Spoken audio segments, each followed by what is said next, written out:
মুরব্বী, আপনার নাম? আবুল হোসেন। আবুল হোসেন। আপনার বাসা কোন জায়গায়? আপনার বাড়ি কোন জায়গায়? বাড়ির মাইনি বাজার। মাইনি বাজার। আপনার বয়স কত? 110 বছরের উপরে আরো 4 মাস হয়েছে। আচ্ছা, মাশাল্লাহ মাশাল্লাহ। তা আপনি এখানে কোথায় এসেছেন? আসি চশমা নিয়ে। হ্যাঁ, চশমা নিয়ে গেছি। চশমানিতে। আচ্ছা, আপনার বউ বাচ্চা আছে? হ্যাঁ, আপনার পরিবারের কে কে আছে?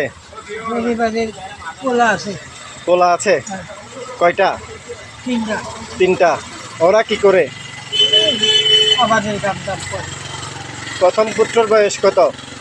প্রথম পুত্রের বয়স হলো গা আমি 80 বছর। আর দ্বিতীয় পুত্র? 80 বছর হয়েছে। দ্বিতীয়টা? দ্বিতীয়টা কম আছে 2 বছর।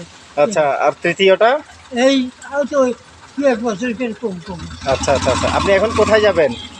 এখন কোথায় যাবেন? আমদামু কালারি যায়। মাইনি চলে যাবেন? হ্যাঁ হ্যাঁ হ্যাঁ। আচ্ছা, ঠিক আছে। আপনি নিজে চলাফেরা করতে অসুবিধা হয় না? অসুবিধা আছেই তো। তারপরে একা একা চলেন? সত্যি কম পায়। একা একা চলেন, সেটা বড় সত্যি কিছু, না। আলহামদুলিল্লাহ। তো ঠিক আছে, আমাদের জন্য দোয়া করবেন। আমার নিয়ে ভালো। দোয়া করবেন, আমার জি। জানি আমার নিয়ে যায় এখন। আচ্ছা, ঠিক আছে। চলছে যদি না দিই তো তুই নিয়ে আনবা। তার আগে যদি নিয়ে যায় আমাকে বাঁচি। যাক, আলহামদুলিল্লাহ। ভালো থাকবেন। আসসালামু আলাইকুম।